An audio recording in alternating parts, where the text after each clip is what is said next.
Lolo Enki TV.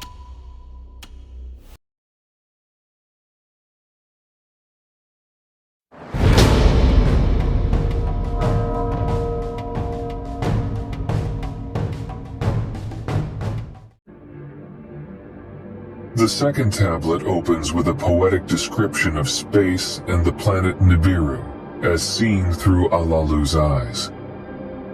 On one side, he observes his home planet gradually fading away into the distance. On the other side, he beholds the vast expanse of space.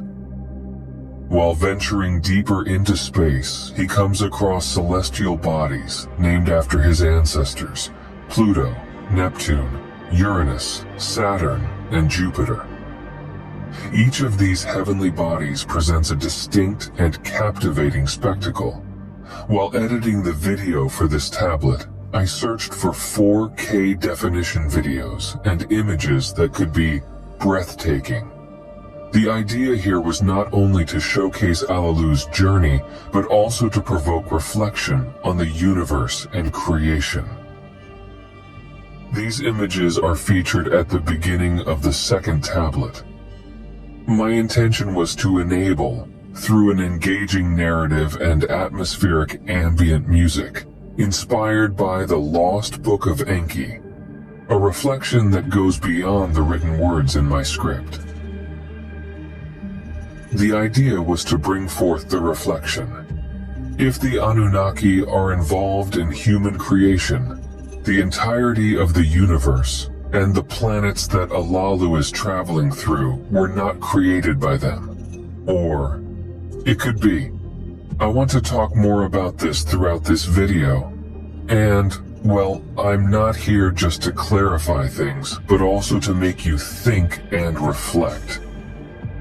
Everyone knows that this channel and these videos can be seen as entertainment, but those who approach these topics seriously know that it is much more than that. One of the questions that many ask about this is how it would be possible for all the planets to be aligned during Alalu's journey. Regarding this, it is necessary to clarify once again that we are dealing with a fiction based on mythology and Mesopotamian tablets that really exists. Therefore, scientifically and astronomically speaking, it would indeed be nearly impossible for all the planets to align at the exact moment of Alalu's passage. However, I must remind you that if the Sumerians recorded the planets of the solar system on their tablets, it was because the Anunnaki told them. And if the Anunnaki told them, a great way to recount the order of the planets is as if they were aligned. Next, we will explore this issue in more detail. Alalu's journey continues with a greatest challenge. Lies ahead in the form of the Hammered Bracelet, a treacherous asteroid belt known for destroying Anunnaki ships. Despite the fear of death, Alalu summons his courage, determined to uncover the secret of gold and achieve celestial reign. He confronts the asteroid belt, using his ship's weapons to clear a path. Proclaiming himself a king, he declares his unyielding resolve to achieve glory and his destined celestial reign. As Alalu uttered the spell, the Hammered Bracelet opened like a gate, revealing a path of immense darkness among the rocks. Venturing through the hall within the bracelet, Alalu could feel the weight of his destiny. He was the sole survivor among the Anunnaki who had dared to undertake this journey. This narrative, and the way it was crafted, intended to demonstrate the hero that resides within us humans, and that also resides within them, the Anunnaki.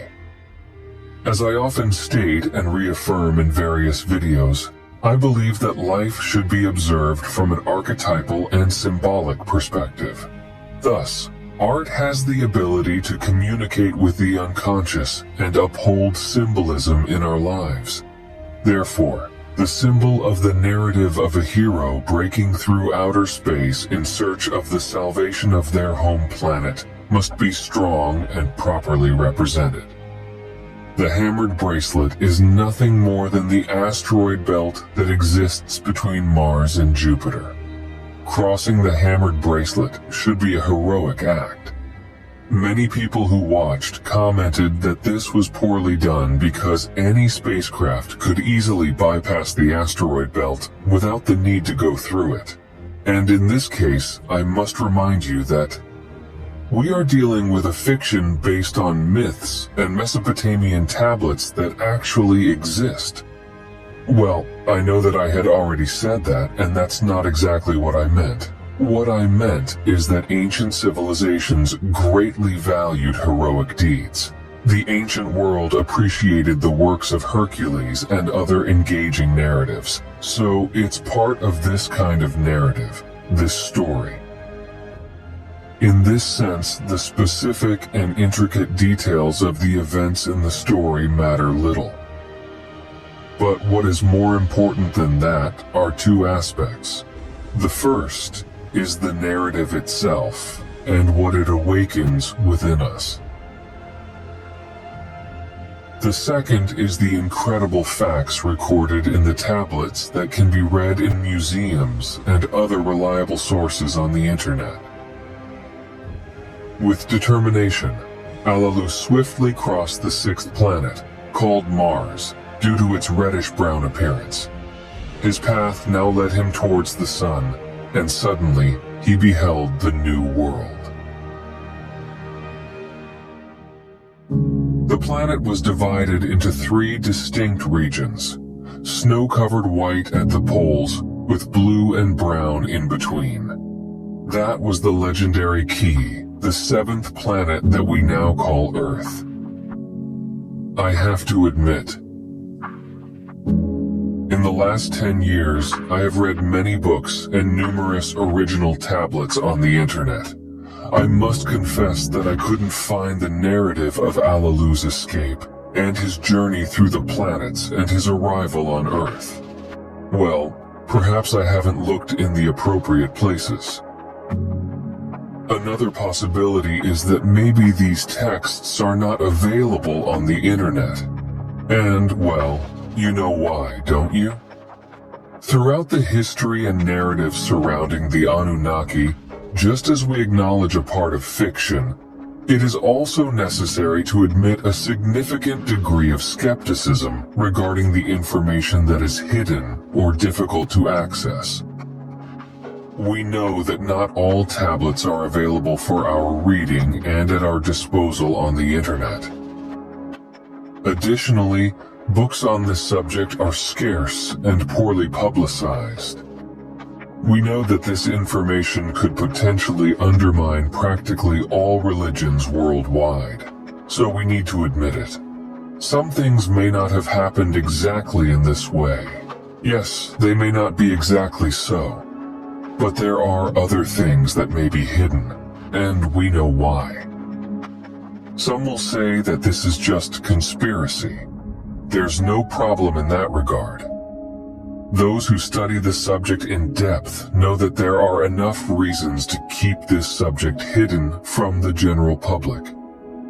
Regarding the narrative that the Sumerians had knowledge of space and possessed privileged information supposedly passed down by the Anunnaki about various planets, Sitchin relies on the cylinder seal known as VA-243. In this image, he holds a replica of this seal. Don't be deceived. It is small and doesn't have that size. Some authors I have read in recent years, like Jeremy Allen Black, claim that those points referred to by Sitchin as planets are not actually planets, but dots. Some dots appears not just like they were orbiting something, but together in other seals. They are known as the 7 dots. Furthermore, it is asserted that the central image is not the sun, but a star. However, upon conducting further research, I discovered a recent scientific article in which a researcher states with certainty that this image does not depict the solar system. However, the image does represent some system with planets orbiting a star. And in this regard, all that is left for me is to sigh and say, "What now?" Unfortunately, the artificial intelligence voice I acquired to narrate these videos cannot sigh. As I have explained in other videos, I am Brazilian with a strong accent in my English. But I must state here, why is it so difficult for scientists to say that perhaps it could be the solar system? I must say, is this serious? Are they going to tell us that probably the dots are planets? The star is a star around which other planets orbit. However, it is not known what system this is, and certainly it is not the solar system. I believe that on this specific point, I have already provided you with enough content for a deeper reflection. Now, let's return to the narrative of the second tablet. What follows is Alalu circling the planet, and then shortly after, finding gold using a specific device. Afterwards, Alalu seeks a way to safely land, and then his spacecraft is drawn by gravitational force, and thus, the spacecraft crashes. And with his consciousness confused by the impact, he recalls the teachings and training he received. This was the way I found to make the narrative of the second tablet engaging and interesting. The Lost Book of Enki simply states, "With abruptness, the chariot crashed, with a suddenness altogether stopping. Senseless from the shaking, stunned by the crash, Alalu was without moving. Then he opened his eyes and knew he was among the living. At the planet of gold, he victoriously arrived. Now this is the account of the earth and its gold. It is an account of the beginning and how the celestial gods created were."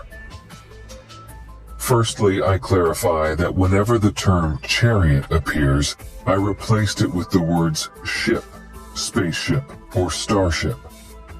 I also clarify that in the Lost Book of Enki, these sub-chapters appear repeatedly without their own titles, but with something like, "Now this is the account of the earth and its gold."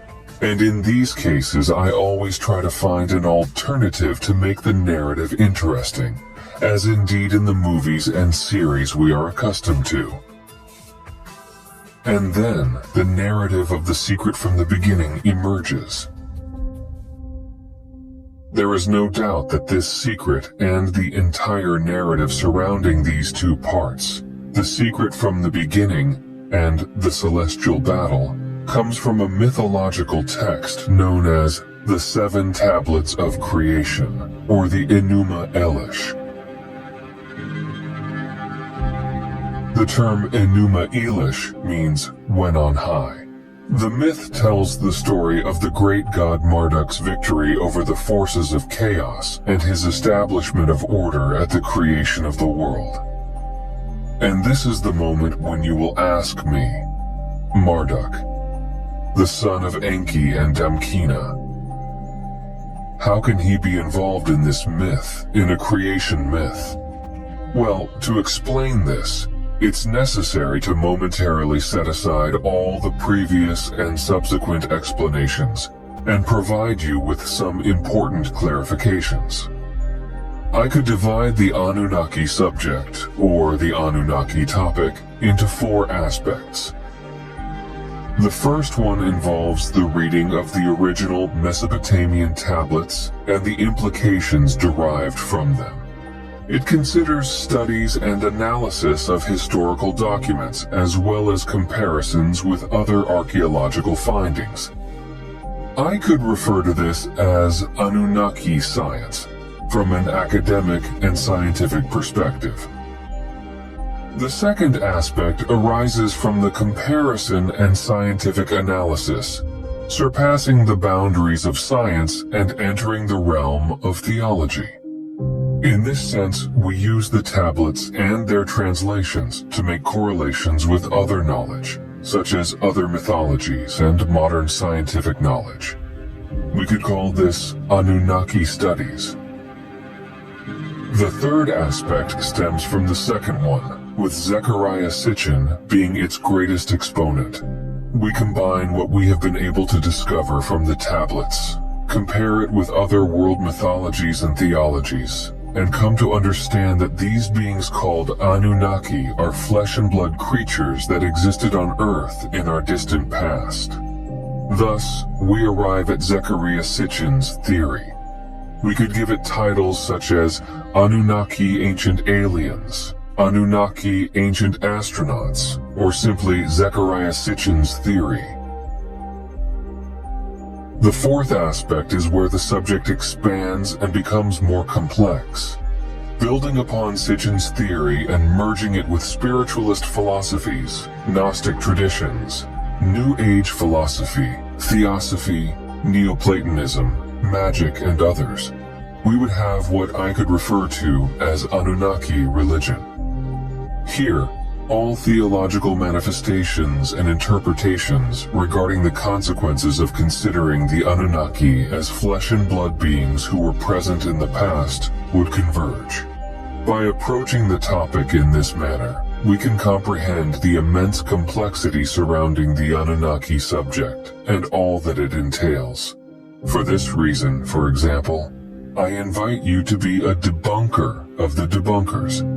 Typically, Sitchin's debunkers belong to the first group, which only considers the reading of the tablets, archaeological findings, and historical knowledge. From their perspective, it would be impossible to correlate, for instance, the text we read in another video, Enki and Ninmah, as evidence of genetic intervention. Historians and scientists focus on Group 1, and this analysis belongs to Group 2, which approaches myths from a broader perspective, comparing what is written in ancient myths with our modern science and technology. This allows us to understand past events differently. Thus, we go beyond the boundaries of science by employing a holistic view that involves not only a closed analysis, but also a global analysis. In Group 4, for instance, we could analyze the possibilities of the Anunnaki being the Elohim mentioned in the Bible, which, according to Zecharia Sitchin himself, they are, as well as questioning whether they are archons from the perspective of Gnostic philosophies, devas in Hinduism or theosophy, or the Atlanteans. However, if we only consider the first perspective, we will never gain other understandings. I will revisit these definitions in other videos and broaden the perspective about them. In fact, in the future, I will make a video solely to clarify these points. I need to make it very clear that this is my own definition regarding this subject, and it is not based on anything except my reflections and research over the past years. As I always say and affirm, the Lost Book of Enki is based on recently discovered mythology, but is a work of fiction written by Sitchin. It falls under the third group, since it starts with the tablets in Group 1, proceeds to comparisons in Group 2, and formulates its own theory in Group 3. So, let's understand how Marduk, in the Enuma Elish, was transformed into Nibiru for Sitchin. And for that, let's go down to level 1, the level of science, where basic scientific knowledge, archaeological findings, and fundamental knowledge reside. From a scientific standpoint, Zecharia Sitchin knows that the god Marduk is a central figure in this Enuma Elish myth, and is also the most powerful Babylonian god. So, it is essential that you understand the following. The term Anunnaki is a plural term that encompasses a large number of different gods worshipped by various peoples of the ancient Near East, including the Sumerians, Akkadians, Assyrians, and Babylonians. He is a god who apparently is the son of Ea, who is also known in other cultures as Enki. And remember, here we are in Group 1, discussing scientific knowledge. Zecharia Sitchin was aware of this. He also knew that Marduk was the most powerful god during a late period following the Sumerian civilization, during the existence of Babylon itself. It is necessary to correlate that the text of Enuma Elish was probably written between 1792 and 1750 BCE, during the reign of Hammurabi. Hammurabi is a king who appears in Mesopotamian tablets as being chosen by Marduk in that text called Asarlui to bring divine law to earth and thus write the code of Hammurabi. I have read this text. It is available online, and later, in another video on this channel, I will explore it in this regard. Sitchin, without a doubt, had knowledge of all this. And then, armed with the foundational knowledge extracted from science, we move on to Group 2, the correlations, which leads us to Group 3, Sitchin's theory. Sitchin concluded that Marduk must have somehow tampered with ancient texts, including his name in places where it might not have originally appeared, and probably replaced the name Nibiru with his title, his name, as the conqueror who brings order to chaos. Thus, Sitchin likely substituted the victory of the god Marduk for the victory of Nibiru. The similarities in Sitchin's words in the Lost Book of Enki are notable when considering this alteration. Take a look. Enuma Elish, they became quite carefree, their mood was merry, and they decreed the fate for Marduk, their avenger. Lost Book of Enki, the gods who decree the fates with each other consulted. To make Nibiru their avenger, they all agreed. To him an exalted fate decreed. This is just one example. I don't intend to turn this or any other videos on this channel into an extensive and tiresome work that could even resemble a scientific article comparing different passages. What should be clear about this is, understand the debunkers and become a debunker of the debunkers. Sitchin made correlations based on different studies, and obviously, not everything is found in the tablets, but it stems from them. And you might ask me, Lucas, do you really think it's correct to change the name Marduk to Nibiru in the Enuma Elish? Does Nibiru really exist? Well, I can answer the following. I don't think it's 100% correct, but I think it's acceptable and understandable. The Enuma Elish is considered by experts from Group 1 as the Babylonian cosmogony. In other words, the text that tells the origin of the cosmos, the universe, from the perspective of those people. Experts affirm that this text influenced the writing of the Hebrew Bible and corresponds to the beginning of the book of Genesis, when the creation and development of the universe are described. Additionally, it is known that the gods referred to by ancient peoples were also names of celestial bodies, so the Enuma Elish does indeed tell the creation of the universe. What Sitchin did was replace the name of the god Marduk with the name he believed represented the planet in that myth. And the term Nibiru does appear in the Enuma Elish. But experts from Group 1, the scientists, clarify that this term means crossing and can refer to a city or anything else, not necessarily a planet. Others explain that Nibiru is the name of planet Jupiter. Well, at another time, in another video in the future, we will explore specific questions about Nibiru. For now, I need to say that I don't consider Sitchin to have been 100% correct in everything he concluded and wrote. But I greatly respect Sitchin's work because, without his work, I wouldn't have known about this subject. Furthermore, Sitchin studied much more than I did on this matter. So for this reason, it is essential to study and analyze his work, and above all, make it public and increase its audience, which is what I have been doing on this channel, analyzing and studying point by point. Well, let's return to the narrative of the second tablet, and to a deeper look in the secret from the beginning. In the beginning, the Apsu, the primordial begetter, existed alone in the void. No celestial or heavenly gods had been formed, and no destinies had been decreed. Apsu's winds merged with the primordial waters, casting a spell that created Tiamat, the mother of all, and Mumu, his messenger. Apsu gifted Tiamat with eternal gold, and together they birthed divine children, the planets. However, certain celestial bodies, like Nibiru and Earth, had not yet been formed, and no celestial paths or orbits had been established. Disturbed by the lack of order, Tiamat formed an army against Apsu, elevating her firstborn, Kingu, to a high rank and instructing him to wage war against the gods. During this time, a new god, Nibiru, was created. Nibiru, carrying the seed of life, wandered through space and eventually joined the celestial battle, confronting Tiamat. In the ensuing conflict, Nibiru defeated Tiamat, and the tablets of destinies were seized. The celestial bodies found their courses, and Earth was formed.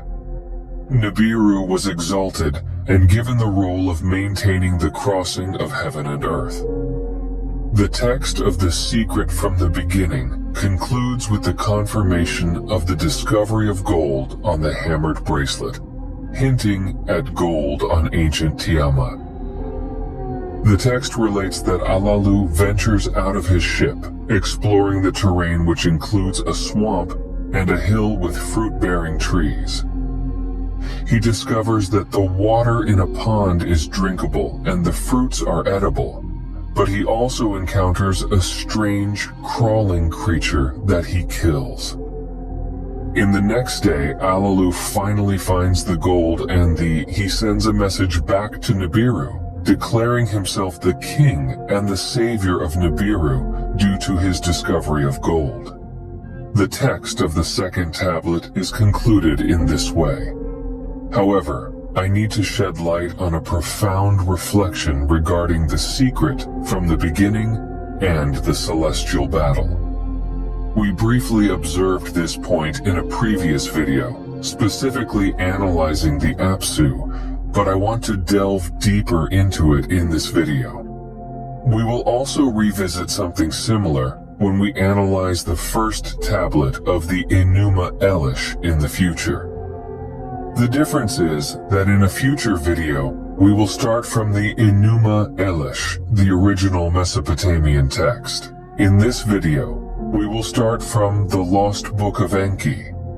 So that you understand what we are going to do, we will begin with Sitchin's theory in Group 3 and explore other correlations, such as those in Group 4, which are consequences of Sitchin's theory.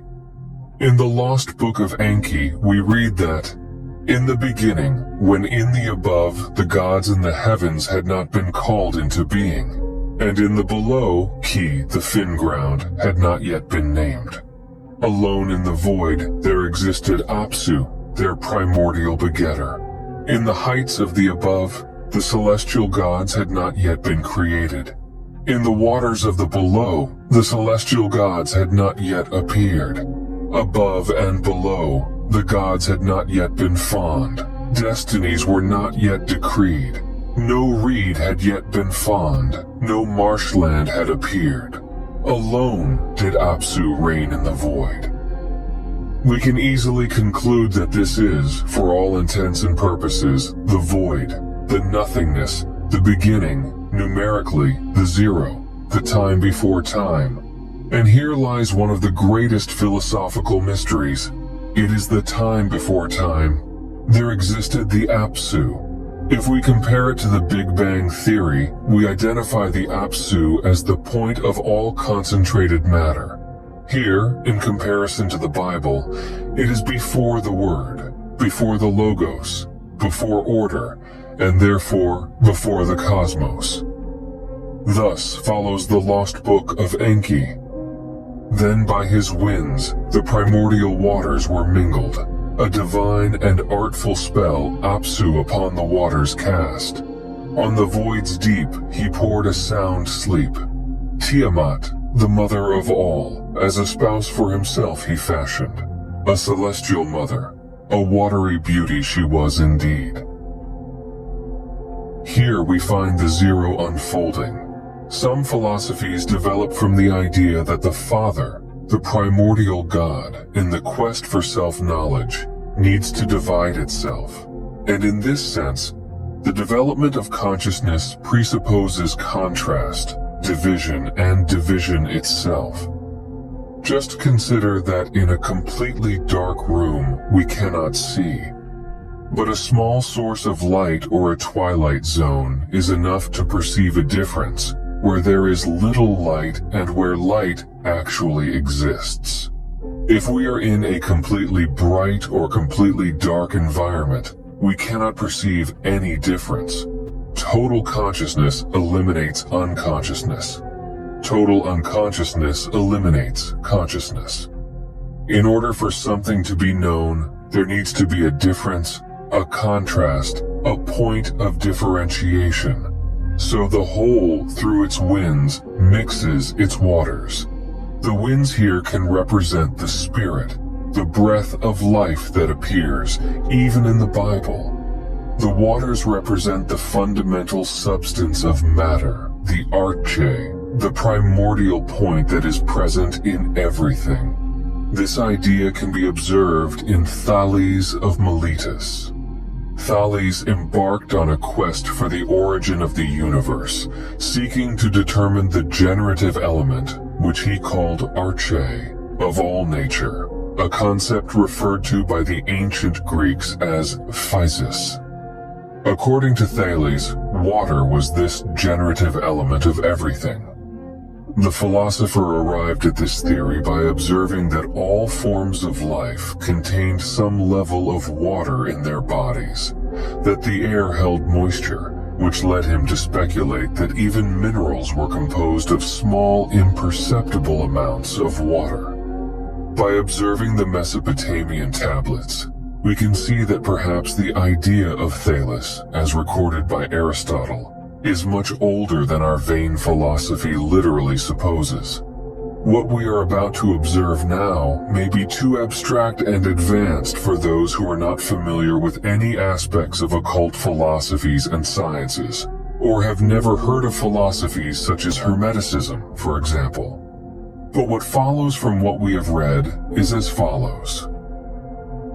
The whole, the zero, the Father, the One, through its winds, the element of air, which can be the spirit, mixes its waters, which is a physical element, a material element. Now, if spirit and matter unite, we have a third. Whenever opposites of the same kind come together, we find a third, the child. And this is very clear because it is from sleep, a state of lethargy, of unconsciousness, that Tiamat, the mother of everything and everyone, arises. We have a masculine and a feminine aspect interacting, from which everything arises, the entire universe and all matter. Furthermore, it is necessary here and to conclude this reflection, to recall the etymological origin of the term matter. The etymology of the word matter has its origins in the Latin mater tree, which means mother. The proposition here is to understand that everything we call matter originated from a source, whose origin or mother resides in the source. The same idea can be found in the term matrix, whose etymology is derived from Latin materi, which also refers to the idea of a mother from whom everything originates. Thus we understand that the mother emerges from the father, but that the mother was already contained within the father. After all, the father is actually almost a linguistic inaccuracy because he is the whole, the universal principle. In this way, we comprehend that everything originates from a source of creation. which in its beginning was undifferentiated and therefore could not know itself, as there were no poles, no extremes. He is the whole. This could be the father of all principles, the father of everything, even though the title, Father, as mentioned before, may be an inaccuracy because of the gender. From my point of view, it was to this father, this principle, this whole, that the Anunnaki, from Sitchin's theory, referred to. It was not to a literal father, but to a philosophical, abstract, and metaphysical concept, which closely resembles the concept of the unmanifested God in Gnostic philosophy. Also because we could easily connect these concepts to the fundamental myth of Gnosticism, the Pistis Sophia. We have already briefly discussed this myth in another video on this channel, and in the future, we will return to this myth and these reflections.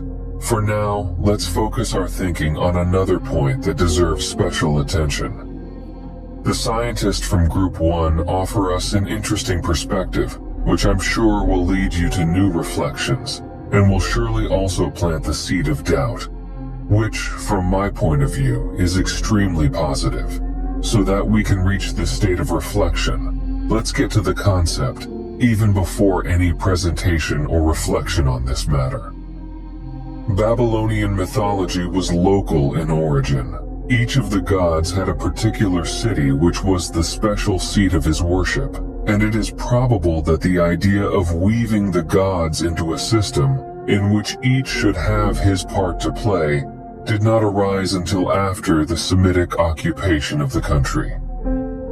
The antiquity of this systematized mythology may, however, be seen from the fact that 2,000 years before the Christian era, it was already completed, and its deities definitely connected into a system which remained with little change down to the close of the kingdom. In early times, the gods were worshipped only at their original cities or seats, the various cities or settlements being independent of each other. But it was natural as wars arose, and some cities gained conquests over others, and kings gradually united the country into monarchies, that the conquerors should impose their gods upon the conquered. Thus arose the system of different ranks or grades among the gods. Colonies again were sent out at times, and the colonies, as they considered themselves sons of the cities they started from, also considered their gods to be sons of the gods of the mother cities.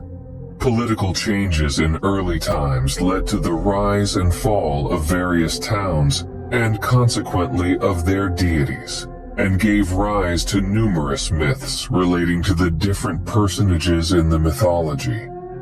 In some remote age, there appear to have been 3 great cities in the country, Erech, Eridu, and Nippur, and their divinities Anu, Hea, and Bel were considered the great gods of the country.